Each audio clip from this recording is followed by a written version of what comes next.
You're about to hear a story where a simple request from Padre Pio is ignored, and what follows is something no one involved could easily explain. Stay tuned. Ave mundi spes Maria. Welcome to Following Padre Pio. We're grateful to all those who quietly helped this apostolate continue reaching souls through Padre Pio's spiritual legacy. Today's story may touch your heart in ways you did not expect. Today's story comes from the book Blessed Padre Pio, the Friar of San Giovanni by John McCaffrey. Within its pages, McCaffrey shares an account that reveals the importance Padre Pio placed on humility and obedience, even in apparently small matters. Listen to this. John McCaffrey begins the story by recalling the small treasures he kept from Padre Pio: bandages, blessed medals, and even clippings from his tonsure trimming. But among all these items, the most precious were small pictures with prayers handwritten by Padre Pio himself for him and his wife. Simple things, yet deeply charged with meaning. He also had photographs taken with Padre Pio, thanks to Padre Giacomo, the monastery's photographer. Although Padre Pio rarely welcomed being photographed, he would sometimes allow it when necessary, and Giacomo became skilled at capturing moments without attracting much attention. Still, not every moment was received the same way. McCaffrey mentions one photograph in particular where Padre Pio's expression clearly showed his annoyance with the constant snapping. McCaffrey notes, "I possess one photograph in which the expression on his face, as he sees the camera about to click, shows clearly that he thinks the thing is being overdone. I believe this here is the photograph McCaffrey is referring to. Padre Pio indeed looks very displeased." But the story moves into something far more unusual. One summer, Mass was being celebrated outside the church under a veranda because of the intense heat and the large crowds.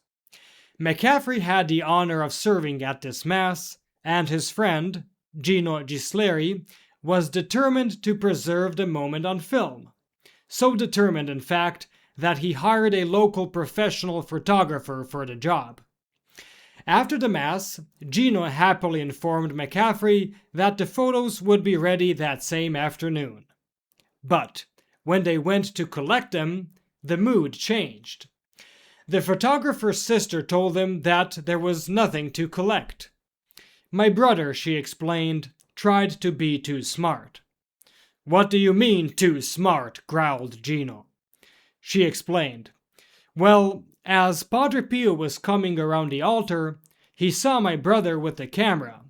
He told him he must take no more than 1 or 2 photographs during the Mass. My brother agreed, but then he shot 2 whole spools. They all came out blank." She looked at them as if to say, what did he expect? How could anyone be so foolish? It was a striking lesson about how easily a simple request can be heard, acknowledged, and then disregarded completely. But our story doesn't end just here. That same evening, McCaffrey shared what had happened with Dr. Sanguinetti, one of Padre Pio's spiritual sons, and the man entrusted with helping oversee the construction of the hospital in San Giovanni Rotondo. Without hesitation, Dr. Sanguinetti said, "No, don't tell me. Do you realize the same thing happened to me? 2 spools and all." Here's what happened to him. The hospital roof had just been completed, and Padre Pio was invited to admire the view. Dr. Sanguinetti thought this was an excellent occasion to take some photographs. He took his first snap as Padre Pio was looking over the horizon. However, at that very moment, a gust of wind blew Padre Pio's scarf across his face. As he was readjusting his scarf, he noticed the camera and said, "No, doctor, no photographs, please." "Right, Padre. Sorry," said Dr. Sanguinetti. and he probably meant it for about 2 seconds. Then, despite that clear, gentle command, the doctor kept clicking, one after another. Padre Pio chatting with friars, Padre Pio greeting people. The doctor used up 2 entire spools of film. But when the film was developed, only the first photograph appeared, the one taken before Padre Pio had asked him to stop. The rest came out blank. The deeper lesson here is not, of course, that the photographs came out blank, but that a gentle request was heard and then ignored. Perhaps you too recognize a quiet prompting from God that you have postponed, resisted, or found difficult to obey. Becoming a protected child of Padre Pio is a way to place that struggle, together with your name, your intentions, and the needs of those you love, within the holy masses offered for the protected children of Padre Pio.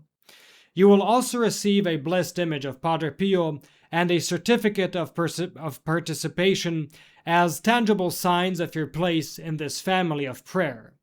You do not have to carry your struggles alone. Join the Protected Children of Padre Pio program through the link below.